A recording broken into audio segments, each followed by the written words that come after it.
বন্ধুরা, কড়াইশুঁটির সিজনে তো আমরা কড়াইশুঁটি দিয়ে বিভিন্ন রকম রেসিপি সবাই ট্রাই করে থাকি। তার মধ্যে কড়াইশুঁটির কচুরি তো অন্যতম, যেই রেসিপি অলরেডি আমি তোমাদের সঙ্গে শেয়ার করেছি। তোমরা কেউ যদি দেখে না থাকো তাহলে দেখে নিতে পারো। তো সেই প্রসঙ্গ পরে। তো আজকে আমি তোমাদের সঙ্গে শেয়ার করতে চলেছি পুর ভরার ঝামেলা ছাড়াই কড়াইশুঁটির পরোটা রেসিপি। বাই দ্য ওয়ে, আমি দীপালি, তোমরা দেখছো তোমাদের চ্যানেল মায়ের আদরে রান্না। তো দেখো, এর জন্য আমি প্রথমে নিয়ে নিয়েছি সোয়া কাপ কড়াইশুঁটি, ছাড়িয়ে নিয়েছি আমি। এর মধ্যে দিয়ে দিয়েছি ২ ইঞ্চি আদার টুকরো, ২ টো কাঁচা লঙ্কা। তোমরা তোমাদের ঝালটা তোমাদের টেস্ট অ্যাকর্ডিং ব্যবহার করবে, এবং কিছুটা পরিমাণ ধনেপাতা ডাঁটা সমেত দিয়েছি। এর মধ্যে দিয়ে দিলাম ১ চামচ গোটা জিরে, ১/২ চামচ হিং, এবং সামান্য জল দিয়ে আমি কিন্তু মিক্সিতে ভালো করে পেস্ট করে নেব। একদম ফাইন পেস্ট করে নিতে হবে। দেখো, আমাদের কিন্তু কড়াইশুঁটিটা পেস্ট করা হয়ে গেছে। আমি তোমাদের দেখিয়ে দিচ্ছি কতটা ফাইন হয়েছে। দেখো, দেখেই বুঝতে পারছো একদম ফাইন পেস্ট কিন্তু আমাদের কিন্তু করে নিতে হবে। দেখো, আমি থিকনেসটা দেখাচ্ছি তোমাদের। খুব বেশি কিন্তু জল আমাদের লাগবে না। সামান্য ২-৩ চামচ জল দিলেই কিন্তু আমাদের আমাদের ফাইন পেস্ট হয়ে যাবে। তো আমি এটাকে সাইডে রেখে এরপর আমি আটা মেখে নেব। এর জন্য আমি প্রথমে নিয়ে নিচ্ছি ২ কাপ আমি ময়দা নিয়ে নিচ্ছি। তোমরা চাইলে এখানে আটা ময়দা ইকুয়াল কোয়ান্টিটি মিশিয়ে করতে পারো, বা শুধু আটা দিয়ে করতে পারো, বা শুধু ময়দা দিয়ে। আমি এখানে কিন্তু শুধু ময়দা দিয়েই করছি, এবং এর মধ্যে দিয়ে দিলাম ছোট ১ চামচ নুন স্বাদ মতো, এবং দিয়ে দিলাম ১/২ চামচ মতো চিনি। এতে কিন্তু পরোটার কালারটা খুব ভালো আসবে এবং টেস্টেরও ব্যালেন্স হবে। তো সমস্ত উপকরণ মিশিয়ে দিয়ে আমি এর মধ্যে যে কড়াইশুঁটির পেস্টটা বানিয়ে রেখেছি, তো সেটাই আমি ময়দার উপরে দিয়ে দিলাম। তো এবার আমি ময়দার সঙ্গে এটা ভালো করে এই কড়াইশুঁটিটার পেস্ট দিয়েই কিন্তু আমি ময়দাটা ১ম এ মেখে নিচ্ছি। তোমরা দেখতে থাকো। তোমরা রেসিপিটি দেখতে, দেখতে চ্যানেলে যারা নতুন এসছো তারা চ্যানেলটিকে সাবস্ক্রাইব করে বেল আইকনটি প্রেস করে রাখো, যেন পরবর্তী নোটিফিকেশন সবার আগে তোমার কাছে পৌঁছায়। দেখো, আমি মিক্সার জারের মধ্যে সামান্য গরম জল দিয়ে একটুখানি, বলতে পারো ধুয়ে নিয়ে, সামান্য জল দিয়ে দিলাম। তো একটুও কড়াইশুঁটি ওয়েস্ট না করে, তো সেই জলটা সামান্যই আমার লেগেছে ২-৩ চামচ। তো সেই জলটা দিয়ে ভালো করে কিন্তু ময়দাটা একদম মিডিয়াম সফট করতে হবে। খুব বেশি কিন্তু সফট করা যাবে না। আমাদের কিন্তু ময়দাটা মেখে নিতে হবে। দেখো, আমাদের ময়দাটা কিন্তু মাখা হয়ে গেছে। এরপর আমি ১ চামচ মতো তেল নিয়েছি হাতে। তো সেটাই আমি ময়দার মধ্যে ভালো করে ময়দার গায়ে মাখিয়ে দিচ্ছি, যেন ময়দাটা কোনোভাবেই ড্রাই না হয়ে যায়। আমাদের কিন্তু ময়দাটা মাখা হয়ে গেছে। দেখো, এরপর আমি এটাকে ঢেকে ১০ মিনিট মতো রেস্টে রেখে দেবো। তোমরা দেখতেই পেলে ময়দাটার ডোটা কতটা শক্ত বা কতটা সফট হয়েছে। তো এরপর আমি নিয়ে নিয়েছি এখানে ৩ চামচ কর্নফ্লাওয়ার, এবং এখানে দিয়ে দিচ্ছি আমি ৩-৪ চামচ সাদা তেল।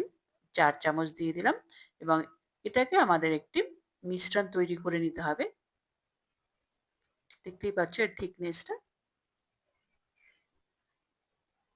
এরপর এই ময়দাটা পুরো আমি কিচেন স্ল্যাবের উপর নিয়ে নিয়েছি। তো সেটাই আমি আরেকটু ভালো করে হাত দিয়ে মেখে নিচ্ছি ভালো করে। এবার হাতে দেখো, এইভাবে করে কিন্তু আমাদের লিচিটা কেটে নিতে হবে। তাহলেই কিন্তু সব লিচিগুলো সমান সাইজের হবে।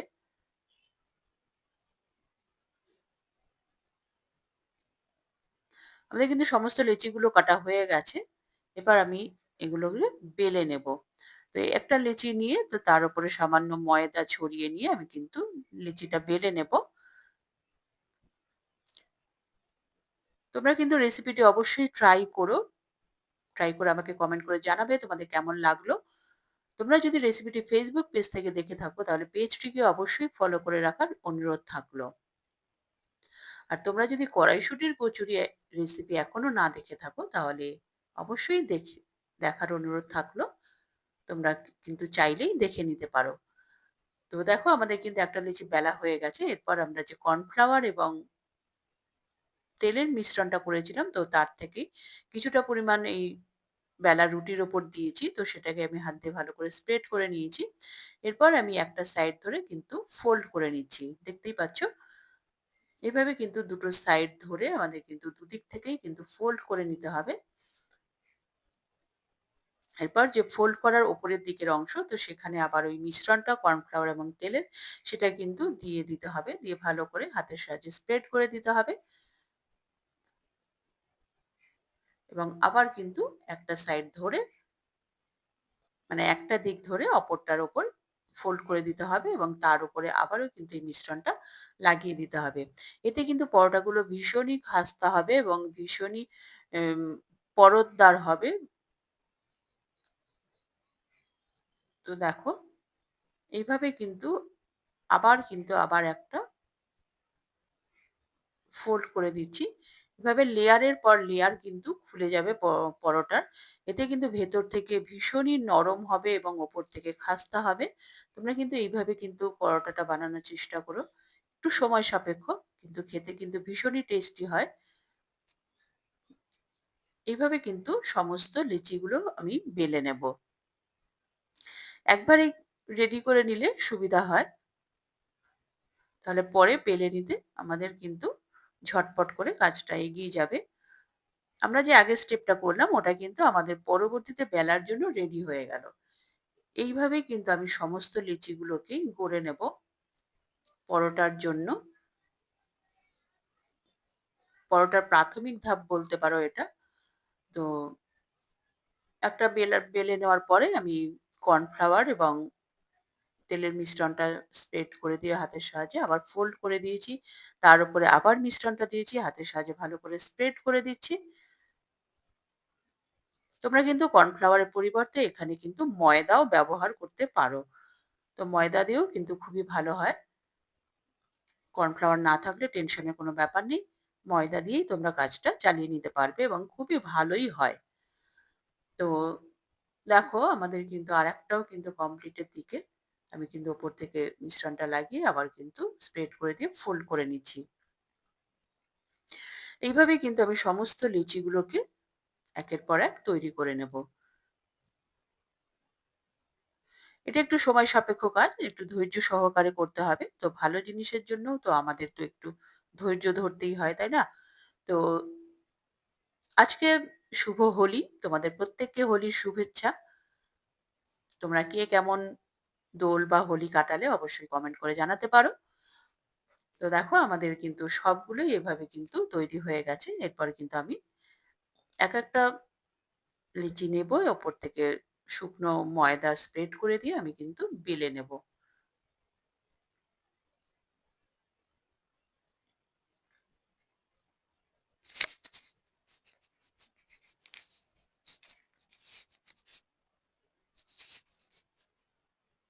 তোমরা কুকিং এর পাশাপাশি যারা গল্প শুনতে ইন্টারেস্টেড, তারা গল্পের দেশ 01 নামে আমার একটি স্টোরির চ্যানেল আছে। তোমরা চাইলে সেখানে ভিজিট করতে পারো। ওপর থেকে আমি আরেকটু ময়দা ছড়িয়ে দিলাম, কেন কি বেলতে অসুবিধা হচ্ছিল সেই জন্যই। তো দেখো, আমাদের কিন্তু একটা পরোটা রেডি হয়ে গেছে। তো এরপরে আমি আরেকটাও তোমাদের বেলে দেখাচ্ছি।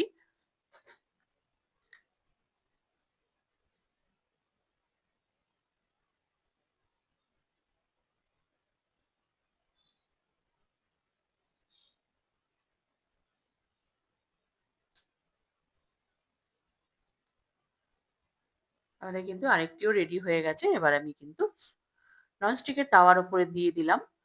আমরা কিন্তু পরোটাগুলো সেঁকে নেব। এগুলো কিন্তু বেলে বেশিক্ষণ রাখা যাবে না। কারণ কি, যেহেতু কড়াইশুঁটি দিয়ে মাখা, কিন্তু জল গলে যাবে, একদমই নরম হয়ে যাবে। সেইজন্য বেলার সঙ্গে সঙ্গেই কিন্তু আমাদের ভেজে ফেলতে হবে। দেখতেই পাচ্ছ, আমাদের কিন্তু ১ম এ মিডিয়াম টু লো ফ্লেমে আমাদের কিন্তু উল্টে পাল্টে আগে কিন্তু সেঁকে নিতে হবে ভালো করে। নাহলে কিন্তু ভেতর থেকে কাঁচা থেকে যাবে। এইভাবে উল্টে পাল্টে কিন্তু আমাদের দুটো দিক সেঁকে নিতে হবে। তারপরে সেঁকা হয়ে গেলে ওপর থেকে তেল, ঘি, বাটার, তোমরা যে যেটাতে কমফোর্টেবল সেটা দিয়ে কিন্তু ভেজে নিতে পারো। তো আমি এখানে সাদা তেল ব্যবহার করছি। তোমরা চাইলে ঘি বা বাটারও ব্যবহার করতে পারো। এভাবে কিন্তু উল্টে পাল্টে আমাদের কিন্তু পরবর্তীতে ভেজে নিতে হবে।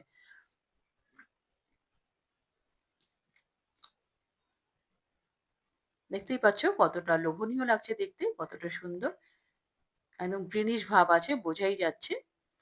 তো আমাদের কিন্তু একটা রেডি হয়ে গেছে। আমি কিন্তু আরেকটিও দিয়ে দিয়েছি তাওয়াতে। এইভাবেই কিন্তু সমস্ত পরোটাগুলো আমি ভেজে নেব। ১ম এ শুকনো খোলায় ভেজে সেঁকে নেব। তারপরে কিন্তু তেল, ঘি, বাটার যার যেটা কমফোর্টেবল সে সেটা দিয়ে ভেজে নিতে পারো। প্রত্যেকটা পরোটাই কিন্তু ভীষণই খাস্তা হয়েছিল এবং ভেতর থেকে সফট, একদম পরতদার লেয়ারে লেয়ার ভরা ছিল। সেইজন্যই খেতেটা অতটা টেস্টি হয়। দেখো, উপর থেকে তেল ছড়িয়ে দিয়ে ভালোভাবে ভেজে নিচ্ছি। একদম তেল ছড়িয়ে দেওয়ার পর কিন্তু গ্যাসের ফ্লেম লো রাখা যাবে না। তখন কিন্তু মিডিয়াম ফ্লেমে আমাদের কিন্তু ভেজে নিতে হবে।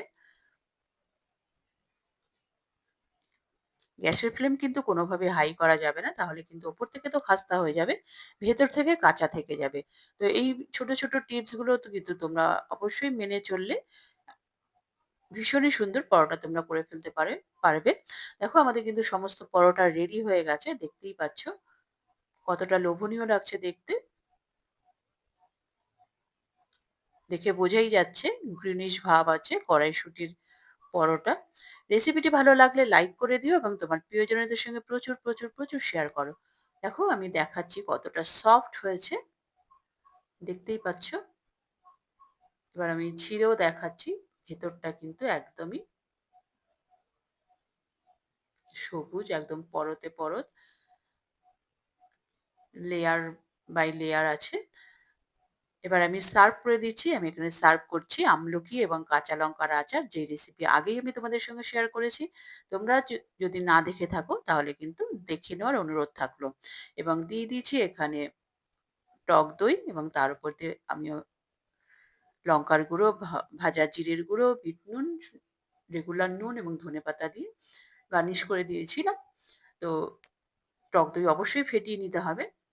তো দেখতেই পাচ্ছ, এই অবস্থায় কিন্তু লোভ সামলানো ভীষণই কঠিন আমার মতো খাদ্যরসিক মানুষদের জন্য। তো এবার কিন্তু আমার চেখে দেখার পালা। দেখো, আমি আবারও দেখিয়ে দিচ্ছি ভেতরের লেয়ারটা। খেতে কিন্তু ভীষণই টেস্টি হয়েছিল, ভীষণই ভেতর থেকে নরম, ওপর থেকে খাস্তা। তোমরা কিন্তু রেসিপিটি ট্রাই করতে থাকো। তোমাদের জন্য রইল রেসিপি। পরবর্তী এপিসোডে আবার দেখা হবে। ততক্ষণের জন্য সবাই সুস্থ থেকো, ভালো থেকো, নিজেদের খেয়াল রেখো। নমস্কার, ধন্যবাদ।